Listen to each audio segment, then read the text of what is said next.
मुझे नहीं पता कि आजकल बीजेपी को ये नए नए आइडिया कौन दे रहा है, कौन उनकी स्ट्रैटेजी बना रहा है, कौन उनका कम्युनिकेशन देख रहा है, लेकिन भैया जो भी कर रहा है उसका बहुत बड़ा साधुवाद है। Big big thank you.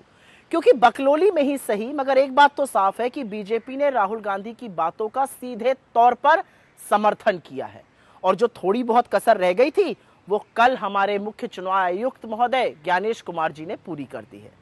आखिर राहुल जी क्या कह रहे हैं? वो यही तो कह रहे हैं कि चुनाव आयोग की वोटर लिस्ट में गड़बड़ी है और ये निष्पक्ष चुनावों के लिए खतरा है, क्योंकि फ्री एंड फेयर इलेक्शन के लिए एक साफ सुथरी वोटर लिस्ट मिनिमम रिक्वायरमेंट है।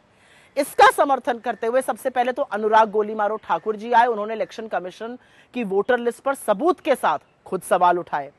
अब रीवा से बीजेपी के सांसद जनार्दन मिश्रा भी कह रहे हैं कि भाई इलेक्शन कमीशन खुद से सही वोटर लिस्ट नहीं बना सकता, 1100 वोट एक कमरे में रजिस्टर हो रहे हैं। इससे पहले इनके बड़े मंत्री नितिन गडकरी जी ने भी कुछ इस तरह के वोटर लिस्ट के साथ खिलवाड़ करने के आरोप इलेक्शन कमीशन पर लगाए थे। मतलब जाने अनजाने, जानबूझकर या अनभिज्ञता में बीजेपी ना सिर्फ राहुल गांधी जी की बात से सहमत है, बल्कि वो खुद चुनाव आयोग को कटघरे में खड़ा कर कर लपेट रही है। और जो रही सही कसर थी वो एक अधकचरी, भोंडी, फूहड़ और बड़ी बेवकूफ आना जो प्रेस कॉन्फ्रेंस थी वो चीफ इलेक्शन साहब ने कल पूरी कर दी।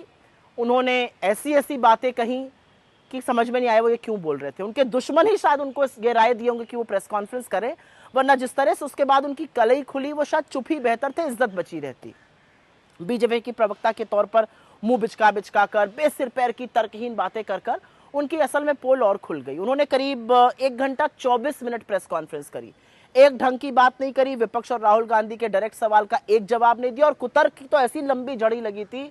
महिलाओं की प्रिवेसी से लेकर चुनाव आयोग से सवाल पूछना संविधान का अपमान है, ये सुनकर एक 4 साल के बच्चा भी अपना सिर पीट ले, लेकिन मुख्य चुनाव आयुक्त ऐसी बातें कर रहे थे। ऐसी स्थिति में सवाल जरूर उठता है कि बीजेपी की स्ट्रैटेजी बना कौन रहा है? बीजेपी के भोंडे प्रवक्ता के तौर पर ज्ञानेश कुमार जी और अधिकृत प्रवक्ता के तौर पर अनुराग गोलीमारो ठाकुर जैसे लोग अपने पैरों पर कुल्हाड़ी क्यों मार रहे हैं? लेकिन एक बात है, इससे असलियत और सच और तीव्रता और तेजी से बाहर आ गया है। मोदी जी और बेइज्जत और बेनकाब हो गए हैं। वोट चोरी की चर्चा अब घर घर में हो रही है। ये लोग आए तो राहुल गांधी जी का जवाब देने थे, लेकिन इन लोगों ने सरकार और इलेक्शन कमीशन की जो वोट चोरी की मिलीभगत है उसका कच्चा चिट्ठा खोलकर रख दिया है। वो कहते हैं ना, विनाश काले विपरीत बुद्धि, कुछ ऐसा ही हाल बुरी तरह से घिर चुकी बीजेपी का भी है। लेकिन जाते जाते 2 शब्द हमारे चरण चुंबकों के लिए भी। क्या लाइफ है इनकी? पहले मोदी जी का चरण वंदन करो और अब बेचारे काम पर लगाए गए कि ज्ञानेश कुमार जी को हीरो बनाना है। लेकिन इस सब में ये जानते हैं कि इलेक्शन कमीशन तथ्यहीन कुतर्क दे रहा था। इन बेचारों के लिए थोड़ा से संवेदना तो रखिए। इन चरण चुंबकों की क्या जिंदगी है?